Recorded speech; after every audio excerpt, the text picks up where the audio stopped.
Hi ಎಲ್ಲರಿಗೂ welcome back to my YouTube channel ಅನುಗಡ Kannada vlogs. ನಾನು ನಿಮ್ಮ ಎಲ್ಲರೂ ಹೇಗಿದ್ದೀರಾ? ಚೆನ್ನಾಗಿದ್ದೀರಾ? ನಾನು ಕೂಡ ತುಂಬಾ ಚೆನ್ನಾಗಿದ್ದೀನಿ.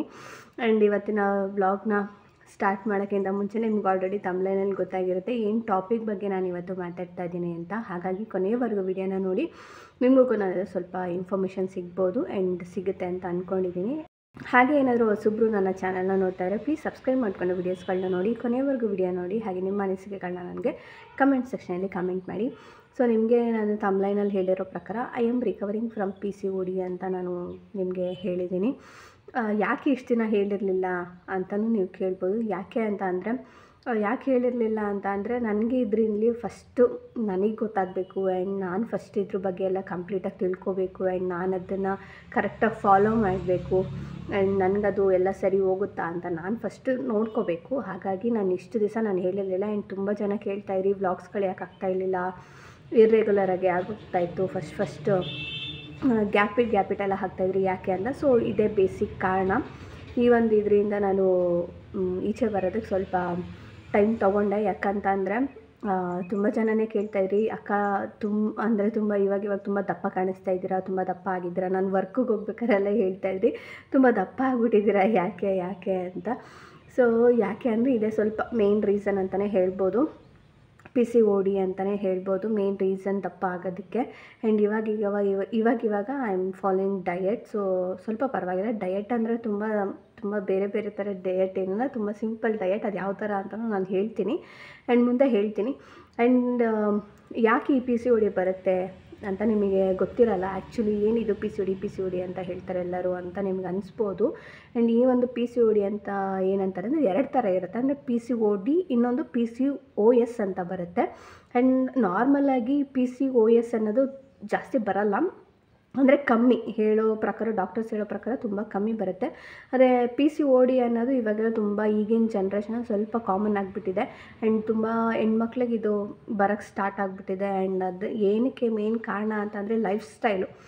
ನಾವು ಏನು ಇವಾಗಿದ್ದೀವಲ್ಲ, ಲೈಫ್ ಸ್ಟೈಲೇ ಕಾರಣ ಅದಕ್ಕೆ PCOD ಬರೋದಕ್ಕೆ ಹೆಣ್ಮಕ್ಳಿಗೆ ಸಾಧಾರಣವಾಗಿ. ಆ್ಯಂಡ್ ಇದು ಏನಕ್ಕೆ ಬರುತ್ತೆ ಅಂತಂದರೆ, ಯಾರ್ಯಾರಿಗೆ ಬರುತ್ತೆ ಅಂತಲೇ ಕೇಳಿದ್ರೆ ನಾರ್ಮಲಾಗಿ ಹೆಣ್ಮಕ್ಳಿಗೇ ಅಲ್ವಾ.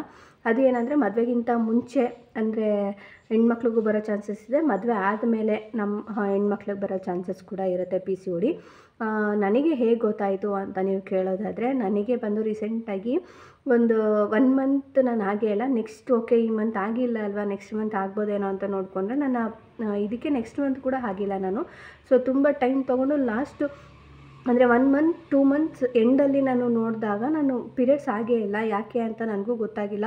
ಆಮೇಲೆ ಸಡನ್ನಾಗಿ ಹೋಗಿ ಚೆಕ್ ಮಾಡಿ ಎಲ್ಲ ಗೊತ್ತಾದಾಗ ಈ ಥರ PCOD ಸ್ಟಾರ್ಟ್ ಆಗ್ತಾಯಿದೆ ಅಂತ ಗೊತ್ತಾಯಿತು. ಬ್ಲಡ್ ಟೆಸ್ಟ್ ಎಲ್ಲ ಮಾಡಿಸಿದಾಗ ನಿಮಗೆ ಬ್ಲಡ್ ಟೆಸ್ಟ್ ಮಾಡ್ಸೋಕ್ಕೆ ಹೇಳ್ತಾರೆ. ಸೊ ಅದರಲ್ಲಿ ಗೊತ್ತಾಯಿತು. ಸೊ ನನಗೆ ಅವರು ಮೆಡಿಸನ್ ಏನೂ ಕೊಟ್ಟಿಲ್ಲ. ಇದನ್ನು ಯಾವ ಥರ ರಿಕವರಿ ಮಾಡ್ಕೋಬೇಕು ನಾವು ಅನ್ನೋದನ್ನ ತುಂಬ ಚೆನ್ನಾಗಿ ಹೇಳ್ತಾರೆ. ನೀವು ಡೈರೆಕ್ಟಾಗಿ ಯಾವುದ್ಯಾವುದು ನೋಡೋದಕ್ಕಿಂತ ಮೊದಲನೇದಾಗಿ ನೀವು ಹೋಗಿ ಫಸ್ಟ್ ಕನ್ಸಲ್ಟೇಷನ್ ಮಾಡಿ, ಫಸ್ಟು ಡಾಕ್ಟರ್ನ ಕೇಳಿ ಆ್ಯಂಡ್ ಚೆಕಪ್ ಮಾಡಿಸ್ಕೊಳ್ಳಿ. ಆ್ಯಂಡ್ ಯಾವಾಗ ಚೆಕಪ್ ಮಾಡಿಸ್ಕೋಬೇಕು ಅಂದರೆ ನಿಮಗೆ ಕೆಲವರು ಹೇಳ್ತಾರೆ 6 ಮಂತ್ಸ್ವರೆಗೂ, ಅಂದರೆ ಬಿಫೋರ್ 6 ಮಂತ್ಸ್ ಅಂತ ಹೇಳ್ತಾರೆ.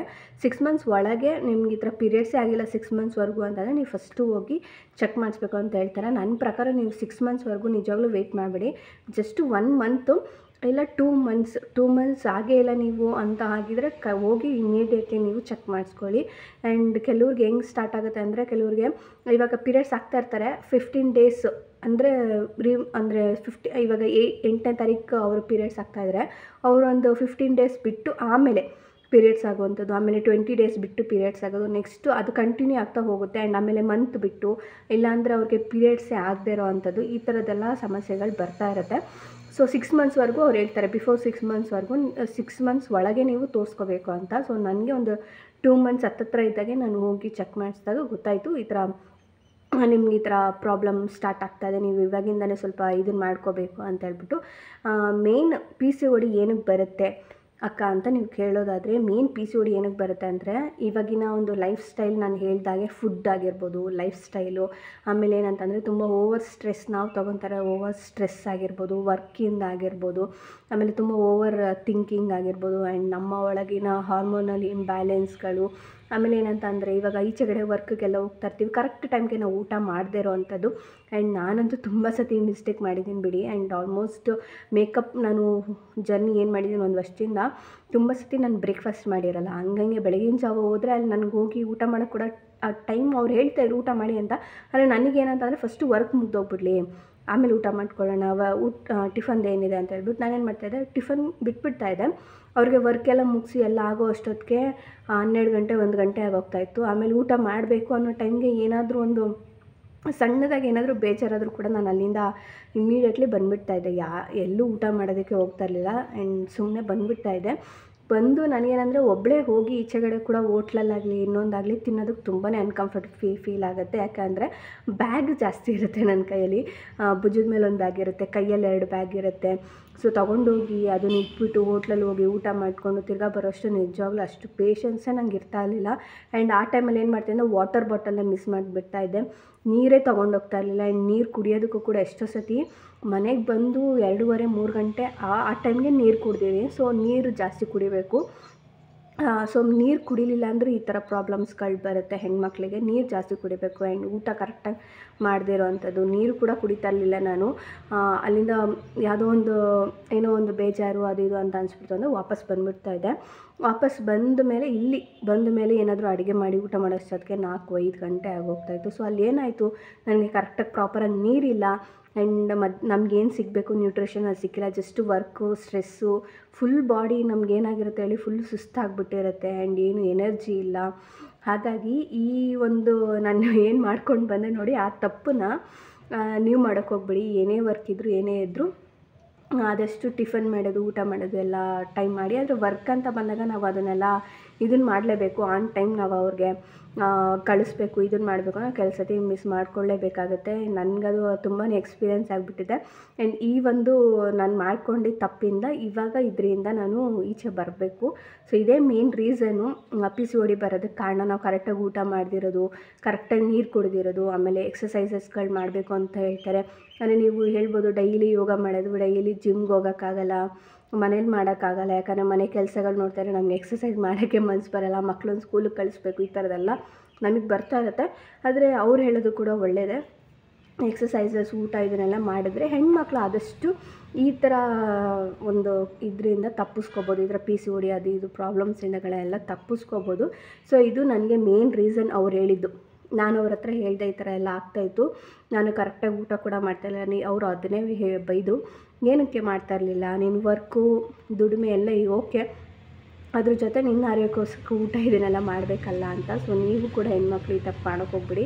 ಎಷ್ಟೇ ವರ್ಕ್ ಇದ್ದರೂ, ಏನೇ ಪ್ರೆಷರ್ ಇದ್ದರೂ, ಆ್ಯಂಡ್ ಮೇಕಪ್ ಆರ್ಟಿಸ್ಟ್ ಆಗಿರ್ಬೋದು, ಆ್ಯಂಡ್ IT ಕಂಪ್ನಿಲಿ ವರ್ಕ್ ಮಾಡೋರು ಯಾರೇ ಆಗಿರ್ಬೋದು, ಟೈಮ್ ಊಟ ಮಾಡಿ. ಅವಲೇ ನಿಮ್ಮ ಬಾಡಿ ಕರೆಕ್ಟಾಗಿ ಎಲ್ಲನೂ ಬ್ಯಾಲೆನ್ಸ್ಡ್ ಆಗಿರುತ್ತೆ. ಸೊ ನಾನು ಈ ದೊಡ್ಡ ಮಿಸ್ಟೇಕ್ ಮಾಡಿರೋದ್ರಿಂದ ಈ ಒಂದು ಪ್ರಾಬ್ಲಮಲ್ಲಿ ನಾನು ಸಿಕ್ಕಾಕ್ಕೋಗ್ಬಿಟ್ಟೆ. ಒಂದು 2 ಮಂತ್ಸಿಂದ ಸಿಕ್ಕಾಕ್ಕೋಗ್ಬಿಟ್ಟೆ ಅಂತಲೇ ಹೇಳ್ಬೋದು. ಆ್ಯಂಡ್ ಕರೆಕ್ಟಾಗಿ ಊಟ ಮಾಡಬೇಕು. ನಿಜವಾಗ್ಲೂ ಹೇಳೋದಾದರೆ, ನಾನು ಹುಷಾರಿಲ್ಲ ಅಂತ ಹೇಳಿದ್ನಲ್ಲ, ಆರೋಗ್ಯವೇ ಭಾಗ್ಯ ಅಂತ ಹೇಳ್ಬಿಟ್ಟು, ಅದಾದಮೇಲೆ ಸಡನ್ನಾಗಿ ನನಗೆ ಹುಷಾರಿಲ್ದಂಗೆ ಬೇರೆ ಆಯಿತು. ಸೊ ಅದಕ್ಕೆ ಮಾತ್ರನೇ ಮೆಡಿಸನ್ ತೊಗೊತಾ ಇದ್ದೆ. ಆ್ಯಂಡ್ ನೀವು ಹೇಳೋದಾದರೆ PCODಗೆ ಮೆಡಿಸನ್ಸ್ ಎಲ್ಲ ಕೊಡ್ತಾರಾ ಅಕ್ಕ, ನಾನು ತುಂಬ ಜನ ನೋಡಿದ್ದೀನಿ ಅಂತ ಎಲ್ಲ ಹೇಳೋದಾದರೆ, PCOD ಏನಂತಂದರೆ ನಿಮಗೆ ನಾನು ಹೇಳಿದ್ನಲ್ಲ 6 ಮಂತ್ಸ್ ಬಿಫೋರ್ ನೀವೇನೋ ತೋರಿಸ್ಕೊಂಡ್ರೆ 4-6 ಮಂತ್ಸಿಂದ ನೀವು ಪ್ರೆಗ್ನೆನ್ಸಿ ಆಗಿ ಅಂದರೆ ನೀವು 6 ಮಂತ್ಸಿಂದ ನೀವು ಪೀರಿಯಡ್ಸೇ ಆಗಿಲ್ಲ, ನೀವು ಇದೇ ಆಗಿಲ್ಲ ಅಂತ ನೀವು ಅವಾಗ ಹೋಗಿ ತೋರಿಸ್ಕೊಂಡಾಗ ನಿಮಗೆ ಮೆಡಿಸನ್ಸ್ ಅದು ಇದು ಸಜೆಸ್ಟ್ ಮಾಡ್ತಾರೆ. ಈ ಥರ 1 ಮಂತ್ 2 ಮಂತ್ಸ್ ಅಂತ ಅಂದರೆ ನಿಮಗೆ ಮೆಡಿಸನ್ಸ್ ಏನೂ ಕೊಡೋಲ್ಲ. ಜಸ್ಟ್ ಅವ್ರು ನಿಮಗೆ ಸಜೆಸ್ಟ್ ಮಾಡ್ತಾರೆ. ಅಂದರೆ ಪ್ರಾಪರ್ ಡಯಟ್ ಪ್ಲ್ಯಾನ್ ಮಾಡೋಕ್ಕೆ ಹೇಳ್ತಾರೆ, ಆಮೇಲೆ ಎಕ್ಸಸೈಸ್ಗಳು ಇದನ್ನು ಮಾಡೋಕ್ಕೆ ಹೇಳ್ತಾರೆ, ನೀರು ಚೆನ್ನಾಗಿ ಕುಡಿಬೇಕು ಅಂತ ಹೇಳ್ತಾರೆ. ಸೊ ನೀವು ಅದನ್ನು ಒಂದು 2 ಮಂತ್ಸ್ ಗಂಟ ನೀಟಾಗಿ ಫಾಲೋ ಮಾಡ್ಕೊಂಡು ಬಂದುಬಿಟ್ರೆ ನೀವು ರೆಗ್ಯುಲರ್ ಪೀರಿಯಡ್ಸ್ ಆಗಿ ನೀವು ಕೂಡ ಆರೋಗ್ಯವಾಗಿ ನಾರ್ಮಲ್ ಆಗಿ ನೀವು ಆಗೋಗ್ತೀರಾ. ಅದಕ್ಕೇನು ಮೆಡಿಸನ್ಸ್ ಏನೂ ಬೇಕಾಗಲ್ಲ. ಸೊ ನನಗೂ ಕೂಡ ಅಷ್ಟೇ ಮೆಡಿಸನ್ಸ್ ಏನೂ ಇಲ್ಲ. ಜಸ್ಟ್ ಅವ್ರು ಹೇಳಿದ್ದು ಡಯಟ್, ನೀಟಾಗಿ ಊಟ ಮಾಡು, ನೀನು ಊಟ ಮಾಡಿದ್ರೆ ನಿನ್ನ ಬಾಡಿ ಫುಲ್ಲು ದಪ್ಪ ಆಗೋ ಇದು ಬರ್ತಾ ಇದೆ, ಸುಮ್ಮನೆ ದಪ್ಪ ಆಗ್ತಾ ಇದೆಯಾ ಅಂತ ಹೇಳಿದ್ರು. ಸೊ ಹಾಗಾಗಿ ನನಗೂ ಹೌದು, ಊಟ ಮಾಡಿದ್ರೇ, ನೀರು ಚೆನ್ನಾಗಿ ಕುಡಿದಿದ್ರೇ, ಓವರ್ ಸ್ಟ್ರೆಸ್ ತೊಗೊಂಡು ಈ ಥರ ಮಾಡ್ಕೊಂಡಿದ್ದೀನಿ ಅಂತ. ಸೊ ನನಗೆ ಅವರು ಇದನ್ನು ಸಜೆಸ್ಟ್ ಮಾಡಿದರು. ಸೊ ಹಾಗಾಗಿ ಒಂದು ನಾವೇನು ಫಾಲೋ ಮಾಡಬೇಕಂದ್ರೆ ಅಲ್ಟಿಮೇಟ್ ಡಯೆಟ್ನ ಫಾಲೋ ಮಾಡಬೇಕು. ನನಗೆ ಅವರು ಡಯಟ್ ಅಂದಿದ ತಕ್ಷಣ ನಾನು ಅವ್ರನ್ನ ಕೇಳಿದೆ, ನಾನು ಯಾವತ್ತೂ ನಿಜವಾಗ್ಲೂ ಡಯಟ್ ಮಾಡಿದವಳೇ ಅಲ್ಲ, ನಂಗೆ ತಿನ್ನೋದು ಅಂದರೆ ತುಂಬಾ ಇಷ್ಟ, ಅದು ಇದು ಏನು ಸಿಕ್ಕರೂ ತಿಂತಾಯಿರ್ತೀನಿ. ಹಂಗಂತ ಜಂಕೆಲ್ಲ ನಾನು ಜಾಸ್ತಿ ತಿನ್ನಲ್ಲ, ಯಾಕಂದರೆ ನಾವು ಹಳ್ಳಿಲಿರೋದ್ರಿಂದ ಜಾಸ್ತಿ ನಮಗೆ ಜಂಕ್ ಫುಡ್ ಎಲ್ಲ ಸಿಗೋಲ್ಲ. ಅಕ್ಕನ ಮನೆಗೆ ಹೋದಾಗ ಮಾತ್ರ ಏನಾದರೂ ಪಾನಿಪುರಿ ಇಂಥವೆಲ್ಲ ತಿನ್ನೋದು. ನಮ್ಮ ಮನೇಲಂದರೆ ಮನೆ ಊಟ ಅದು ಇದು ಅಷ್ಟೇ. ಹಾಗಾಗಿ ನಾನು ಅವ್ರನ್ನ ಕೇಳಿದೆ, ಈ ಥರ ನಾನು ಏನು ಜಾಸ್ತಿ ಜಂಕ್ ತಿನ್ನಲ್ಲ, ಆದರೂ ಏನಕ್ಕೆ ಅಂತ ಹೇಳ್ಬಿಟ್ಟು. ಜಂಕ್ ತಿಂದಿಲ್ಲ ಅಂದರೆ ಊಟ ಬಿಟ್ಟಿದೆಯಲ್ಲ, ಊಟ ಮಾಡಲ್ಲಲ್ಲ ನೀನು, ಮಾರ್ನಿಂಗ್ ಬಿಟ್ಟಿದೆಯಲ್ಲ, ಅದಕ್ಕೋಸ್ಕರ ಈ ಥರ ಬಂದಿದೆ ಅಂತ ಹೇಳ್ಬಿಟ್ಟು. ಆಮೇಲೆ ಅವರು ನಾನು ಕೇಳಿದೆ, ಈ ಥರ ನನಗೆ ನಿಮ್ಗೆ ಗೊತ್ತಿರುತ್ತೆ ಕೆಲವೊಂದು ರೀಲ್ಸ್ಗಳು ಯೂಟ್ಯೂಬಲ್ಲೆಲ್ಲ ನೋಡಿರ್ತೀರ, ಅಂದರೆ ಸೊಪ್ಪನ್ನೆಲ್ಲ ಬೇಯಿಸ್ಬಿಟ್ಟು ರುಬ್ಬಿಟ್ಟು ಕುಡಿತಾರೆ, ಆಮೇಲೆ ತರಕಾರಿನೆಲ್ಲ ಬೇಯಿಸಿ ರುಬ್ಬಿಟ್ಟು ಕುಡಿತಾರೆ, ಆಮೇಲೆ ಓಟ್ಸ್ ಎಲ್ಲ ನೆನೆಸ್ಬಿಟ್ಟು ರುಬ್ಬಿಟ್ಟು ಕುಡಿತಾರೆ, ಅದು ಸಿಗುತ್ತೆ ಇದು ಸಿಗುತ್ತೆ, ಈ ವಿಟಮಿನ್ ಸಿಗುತ್ತೆ ಅಂತ ಹೇಳ್ಬಿಟ್ಟು. ನನಗೆ ಅದನ್ನು ನೋಡ್ತಾ ಇದ್ರೇ ವಾಮಿಟ್ ಬರೋಂಗಾಗುತ್ತೆ. ಇನ್ನು ಮಾಡಿ ಅದನ್ನು ಬೇಯಿಸಿ ರುಬ್ಬಿಟ್ಟು ಕುಡಿದ್ರೆ ಹೆಂಗೆ ಮ್ಯಾಮ್ ಅಂತ ನಂಗೆ ವಾಮಿಟೇ ಬಂದುಬಿಡ್ದೆ. ನಿಜವಲ್ಲ ನಾನು ಡಯಟ್ ಈ ಥರದ್ದೆಲ್ಲ ಮಾಡಲ್ಲ ನಾನು ಅಂತ ಅವ್ರು ಹೇಳಿದ್ರು. ಇದೆಲ್ಲ ನಾವು ಅಂದರೆ ಇದೆಲ್ಲ ಮಾಡಲೇಬೇಕು ಅನ್ನೋದೆಲ್ಲ ಅವ್ರವ್ರ ಮೆಂಟಾಲಿಟಿಗೆ, ಅವ್ರವ್ರಿಗೆ ಯಾವ ಥರ ಸೂಟ್ ಆಗುತ್ತೆ ಆ ಥರ ಅವ್ರು ಮಾಡ್ಕೊತಾರೆ. ಅವ್ರವ್ರಿಗೆ ಇಷ್ಟ ಆದರೆ ಅದನ್ನೆಲ್ಲ ಆ ಥರ ರುಬ್ಬಿ ಕುಡಿಯೋರು ಇದ್ದಾರೆ. ನಿನಗೆ ಆ ಥರ ಇಲ್ಲ, ಇಷ್ಟ ಇಲ್ಲ ಅಂದರೆ ನಾರ್ಮಲಾಗಿ ನೀವು ಮನೇಲಿ ಹೇಗೆ ಅಡುಗೆ ಮಾಡ್ತೀರಾ, ಸೊಪ್ಪು ತರಕಾರಿ ಎಲ್ಲ ಬಳಸ್ಕೊಂಡು ಅದನ್ನು ಜಾಸ್ತಿ ಕಮ್ಮಿಯಾಗಿ ನೀವು ಮಾಡ್ತಾಯಿದ್ರೆ ಸ್ವಲ್ಪ ಜಾಸ್ತಿ ಒನ್ ಡೇಗೆ ಏನೇನೆಲ್ಲ ಮಾಡ್ಬೋದು, ತರಕಾರಿ, ಚಪಾತಿ, ಆಮೇಲೆ ಸೊಪ್ಪು ಈ ಥರದನ್ನೆಲ್ಲ ಆ್ಯಡ್ ಮಾಡಿಕೊಂಡು ಇದು ನಾರ್ಮಲಾಗಿ ನೀವು ಹೇಗೆ ಟಿಫನ್ ಮಾಡ್ತೀರಾ, ಊಟ ಮಾಡ್ತೀರಾ, ನೈಟ್ ಊಟ ಮಾಡ್ತೀರಾ, ಆ ಥರ ನೀವು ಇದನ್ನು ಪ್ಲ್ಯಾನ್ ಮಾಡಿಕೊಂಡು ಊಟ ಮಾಡಿಕೊಂಡು ನೀರು ಕುಡ್ಕೊಂಡು ಎಕ್ಸಸೈಸ್ಗಳನ್ನ ಮಾಡ್ಕೊಂಡು ಈ ಡಯಟ್ ಅನ್ನೋದನ್ನ ಫಾಲೋ ಮಾಡಿ. ಆ ಥರ ರುಬ್ಬೆ ಕುಡಿಬೇಕು ಅಂತ ಏನಿಲ್ಲ ಅಂತ ಹೇಳಿದ್ರು. ಸೊ ಹೌದಲ್ವಾ ಅಂತ ನನಗೂ ಅನ್ನಿಸ್ತು. ಆಮೇಲೆ ನಾನೇನು ಅಂದ್ಕೊಂಡೆ ಅಂದರೆ ಡಯಟ್ ಅಂದರೆ ಆ ಥರ ಸ್ಯಾಲೆಡು ಈ ಥರ ಸ್ಯಾಲೆಡ್ ಮಾಡಬೇಕು, ಅದೇ ಜ್ಯೂಸ್ ಕುಡಿಬೇಕು, ಸ್ಯಾಲೆಡ್ಗಳು ಮಾಡಿ ತಿನ್ನಬೇಕು. ಆಮೇಲೆ ಏನಂದರೆ ಹಸಿಯಾಗಿ ಅಂದರೆ ಬೇಯಿಸ್ತಾನೆ ಏನು ಮಾಡ್ದೇ ಜಸ್ಟ್ ಎಲ್ಲ ಕಟ್ ಮಾಡಿಬಿಟ್ಟು ಹಾಕಿ ಉಪ್ಪು ಖಾರ ಏನೇನೆಲ್ಲ ಹಾಕಿ ತಿಂತಾರಲ್ಲ, ಅದು ಕೂಡ ನನಗಾಗಲ್ಲ, ಅದು ಕೂಡ ನನಗೆ ಅಷ್ಟು ಇಷ್ಟನೇ ಆಗಲ್ಲ. ಆ್ಯಂಡ್ ಎಲ್ಲ ಹಂಗಂಗೆ ಹಾಕಿ ತಿನ್ನೋವಂಥದ್ದು. ನಾನು ಆಲ್ಮೋಸ್ಟು ಏನಾದರೂ ತರಕಾರಿ ಪಲ್ಯಗಳು ಮಾಡಿದ್ರೆ ತಿಂತೀನಿ, ಸಾಂಬಾರು ಈ ಥರದ್ದೆಲ್ಲ ಜಾಸ್ತಿ ಅಲ್ವಾ, ಹಾಗಾಗಿ ಆ ಥರ ಸ್ಯಾಲೆಡು ಅದರೆಲ್ಲ ಸಡನ್ನಾಗಿ ಸ್ಟಾರ್ಟ್ ಮಾಡೋದು ನಂಗೆ ಆ ಥರ ಎಲ್ಲ ಇಷ್ಟ ಆಗಲ್ಲ ಮೇಡಮ್, ಏನು ಮಾಡೋದು ಅಂತ ನಾನು. ಸೊ ಅವ್ರು ನಂಗೆ ಈ ಥರನೇ ಹೇಳಿದ್ದು, ಓಕೆ ನಿಂಗೆ ಆ ಥರ ಇಷ್ಟ ಇಲ್ಲ ಅಂದರೆ ಈ ಥರ ಮಾಡು, ಪಲ್ಯಗಳು ಜಾಸ್ತಿ ಮಾಡೋದು, ತಿನ್ನೋದು, ತರಕಾರಿ ಪಲ್ಯ ಮಾಡ್ಕೊಂಡು ತಿನ್ನೋದು, ಈ ಥರ ಮಾಡು, ಅದರಲ್ಲೂ ಕೂಡ ನಮಗೆ ಸಿಗುತ್ತೆ, ಪ್ರೋಟೀನ್ ಸಿಗುತ್ತೆ, ಹಿಂಗೆ ತಿನ್ನಬೇಕು ಹಂಗೆ ತಿನ್ನಬೇಕು ಅಂತ ಏನಿಲ್ಲ, ನಿಮಗೆ ಯಾವ ಥರ ಕಂಫರ್ಟ್ ಇದೆ, ನಿಮ್ಮ ಹಳ್ಳಿ ಕಡೆ ಯಾವ ಥರ ಎಲ್ಲ ನೀವು ಊಟ ಮಾಡ್ತಿರೋ ಶೈಲಿ ಯಾವ ಥರ ಇರುತ್ತೆ ಅದೇ ಥರನೇ ಮಾಡಿ, ಆದರೆ ಟೈಮ್ ಕರೆಕ್ಟಾಗಿ ಇಷ್ಟಿಷ್ಟು ಅಂತ ಏನೇನು ಇದನ್ನು ಮಾಡಿಕೊಂಡು ಊಟ ಮಾಡಿದ್ರೆ ಈ ಸಮಸ್ಯೆಯಿಂದ ನೀವು ಹೊರಗಡೆ ಬರ್ಬೋದು ಅಂತ ನನಗೆ ಅವ್ರು ಹೇಳಿದರು. ವಿತೌಟ್ ಮೆಡಿಸನ್, ನಿಮಗೆ ವಿತ್ ಮೆಡಿಸನ್ ಬೇಕು ಅಂದರೆ ಅವ್ರು ಇದನ್ನು ಮಾಡ್ತಾರೆ, ಆದರೆ ವಿತೌಟ್ ಮೆಡಿಸನ್ ಇದೆ ಒಂದು ಒಳ್ಳೆಯದು, ಈ ಥರ ಫಾಲೋ ಮಾಡ್ಕೊಂಡು ಹೋಗಿ ಅಂತ ಹೇಳಿದರು. ಸೊ ಹಾಗಾಗಿ ನಾನು ಕೂಡ ಇವಾಗಿಂದ ನಾನು ಮಾಡ್ಕೊಂಡು ಬರ್ತಾಯಿದ್ದೀನಿ. ಆ್ಯಂಡ್ ಆಲ್ಮೋಸ್ಟ್ ಬೆಳಗ್ಗೆ ಎದ್ದು ಸ್ವಲ್ಪ ಲಿಮಿಟಾಗಿ ಎಕ್ಸಸೈಸ್ಗಳು ಮಾಡೋದು, ನೀರು ಜಾಸ್ತಿ ಕುಡಿಯೋದು, ಆ್ಯಂಡ್ ABC ಜ್ಯೂಸ್ ಮಾಡಿ ಕ್ಯೂಬ್ಸ್ ಮಾಡಿ ಇಟ್ಕೊಂಡಿದ್ದೀನಿ, ಅದನ್ನು ಕುಡಿಯೋದು. ಇನ್ನು ಬ್ರೇಕ್ಫಾಸ್ಟ್ ಅಂತ ಬಂದರೆ ಒಂದು 9 o'clock ಅಷ್ಟೊತ್ತಿಗೆ ಸ್ವಲ್ಪ ಏನಾದರೂ ಮಾಡಿ ಇಟ್ಬಿಟ್ಟು ತಿನ್ನೋದು. ಆ್ಯಂಡ್ ಮಧ್ಯಾಹ್ನ ಸ್ವಲ್ಪ ಮುದ್ದೆ, ಆಮೇಲೆ ಸ್ವಲ್ಪ ಪಲ್ಯ, ಸಾಂಬಾರು ಈ ಥರ, ಆಮೇಲೆ ನೈಟು ಚಪಾತಿ, ಆಮೇಲೆ ರೊಟ್ಟಿ, ಈ ಥರದ್ದನ್ನ ನಾನು ಇದನ್ನು ಮಾಡ್ಕೊಂಡು ಬರ್ತಾಯಿದ್ದೀನಿ. ಅಂದರೆ ಸ್ಯಾಲೆಡ್ ಗಿಲೆಡೆಲ್ಲ ಇಲ್ಲ, ಜ್ಯೂಸ್ ರುಬ್ಬಿಗೆಲ್ಲ ಇಲ್ಲ, ಈ ಥರ ಮಾಡಿಕೊಂಡು ಬರ್ತಾಯಿದ್ದೀನಿ. ಆ್ಯಂಡ್ ಇವಾಗ ಐ ಆಮ್ ಓಕೆ, ಇವಾಗ ಸ್ವಲ್ಪ ಕರೆಕ್ಟಾಗಿ ನನಗೆಲ್ಲ ಪೀರಿಯಡ್ಸ್ ಕೂಡ ಕರೆಕ್ಟಾಗಿ ಆಗ್ತಾಯಿದ್ದೀನಿ. ಆ್ಯಂಡ್ ನನಗದೊಂದೇ ಸಮಾಧಾನ, ಕರೆಕ್ಟಾಗಿ ಆಗ್ತಾಯಿದ್ದೀನಿ ಇವಾಗ ಅಂತ ಹೇಳ್ಬಿಟ್ಟು. ಇವಾಗ ಕರೆಕ್ಟಾಗಿ ಪೀರಿಯಡ್ ಆಗಿದ್ದೀನಿ. ಆ್ಯಂಡ್ ನನಗದೊಂಥರ ಸಮಾಧಾನ, ಓಕೆ ನಾವು ಈ ಥರ ಎಲ್ಲ ಇರಬೇಕು, ನಾವು ಹೆಣ್ಮಕ್ಳು ಕೂಡ ಇದನ್ನೆಲ್ಲ ಪ್ರಿಕಾಷನ್ಸ್ ಫಾಲೋ ಮಾಡಬೇಕು. ಯಾಕಂತಂದರೆ ಇವಾಗ ನಾವು ಇದನ್ನೇನಾದರೂ ಬಿಟ್ಬಿಟ್ವಿ ಅಂತ ಇಟ್ಕೊಳ್ಳಿ, ಅಯ್ಯೋ ಏನಾಗಲ್ಲ ಬಿಡು ಮೆಡಿಸನ್ ತಗೊಂಡ್ರೆ ಹಂಗಾಗಲ್ಲ, ಆದರೆ ಮುಂದೆ ಎಫೆಕ್ಟ್ ಆಗುತ್ತೆ. ಅಂದರೆ ಮಗುವಾಗ ಇವಾಗ ನಮ್ಗೆ ಹೆಂಗೋ ಒಂದು ಮಗು ಇದ್ದಾನೆ, ಅಪ್ಪು ಇದ್ದಾನೆ, ಇನ್ನು ನಾವು ಇವಾಗ ಮಗು ಮಾಡ್ಕೊಳ್ಳೋ ಏನು ಐಡಿಯಾದಲ್ಲಿಲ್ಲ, ಇನ್ನೂ ಒಂದು 5-6 ವರ್ಷ ಅಂತಲೇ ಇಟ್ಕೊಳ್ಳಿ. ಅದಾದಮೇಲಾದರೂ ನಾವು ಮಗು ಮಾಡ್ಕೋಬೇಕು ಅಂತಿದ್ರೆ ನಮ್ಮ ಇವಾಗ ಆರೋಗ್ಯ ಚೆನ್ನಾಗಿರಬೇಕು. ಈ ಥರದ್ದೆಲ್ಲ ಪ್ರಾಬ್ಲಮ್ಸ್ ನಮಗೆ ಬರಬಾರ್ದು, PCOD ಈ ಥರದ್ದೆಲ್ಲ ಬರಬಾರ್ದು, ಇರ್ರೆಗ್ಯುಲರ್ ಪೀರಿಯಡ್ಸ್ ಇರಬಾರ್ದು. ಮಂತ್ಲಿ ನಿಮ್ಗೆ ಏನು ಆಗುತ್ತೆ ನಮ್ಮ ಹೆಣ್ಮಕ್ಳಿಗೆ ಅದು ಕರೆಕ್ಟಾಗಿ ಆಗಿಬಿಡ್ಬೇಕು. ಆವಾಗ ನಮಗೆ ಫ್ಯೂಚರಲ್ಲಿ ಇನ್ನೊಂದು ಮಗು ಮಾಡ್ಕೋಬೇಕು ಅಂದರೆ ನಮಗೆ ಯಾವುದೇ ರೀತಿಯಾದಂಥ ತೊಂದರೆಗಳಾಗಲ್ಲ. ಹಾಗಾಗಿ ಇವಾಗಿಂದ ಅದನ್ನು ಮಾಡ್ಕೊಂಡು ಹೋದರೆ ನಾವು ಆಲ್ಮೋಸ್ಟ್ ಆರಾಮಾಗಿರ್ತೀವಿ. ಆ್ಯಂಡ್ ನಾನಿವಾಗ ಇದರಿಂದ ಸ್ವಲ್ಪನೇ ರಿಕವರಿ ಆಗ್ತಾಯಿದ್ದೀನಿ. ಇದನ್ನು ನಾನು ಡೈಲಿ ವ್ಲಾಗ್ಸಲ್ಲೆಲ್ಲ ಹೇಳ್ಬೋದಾಗಿತ್ತು. ನಾನು ಹೇಳಿದ್ನಲ್ಲ, ನನಗೆ ಇದ್ರ ಬಗ್ಗೆ ತುಂಬ ಡೀಟೇಲಾಗಿ ಗೊತ್ತಾಗಿ ನಾನು ಇದನ್ನೆಲ್ಲ ಕರೆಕ್ಟಾಗಿ ಫಾಲೋ ಮಾಡ್ಕೊಂಡು ಬಂದು ಆಮೇಲೆ ನನಗೊಂದು ಒಳ್ಳೆ ರಿಸಲ್ಟ್ ಸಿಕ್ಕಿದ ಮೇಲೆ ನಾನು ನಿಮಗೆ ಹೇಳೋದಕ್ಕೆ ಸಾಧ್ಯ. ಫಸ್ಟೇ ನನಗೆ ಪ್ರಾಬ್ಲಮ್ ಬಂದುಬಿಟ್ಟಿದೆ ಅಂತ ತಲೆ ಮೇಲೆ ಹೊತ್ಕೊಂಡು ಅಯ್ಯೋ ನನಗೆ ಪ್ರಾಬ್ಲಮ್ ಆಗಿಬಿಟ್ಟಿದೆ ಅಂತ ನಿಮ್ಮ ಹತ್ರ ಹೇಳ್ಕೊಳ್ಳೋದಕ್ಕೂ ನನಗೊಂಥರ ಆಗಿತ್ತು. ಆದರೆ ಇವಾಗಲೂ ಅಂದ್ಕೊಂಡೆ ನಾನು ಹೇಳೋದಾ ಬೇಡವಾ ಅಂತ. ಆದರೆ ಇದು ಎಷ್ಟೋ ಜನ ಹೆಣ್ಮಕ್ಳಿಗೆ ಯೂಸ್ ಆಗುತ್ತೆ.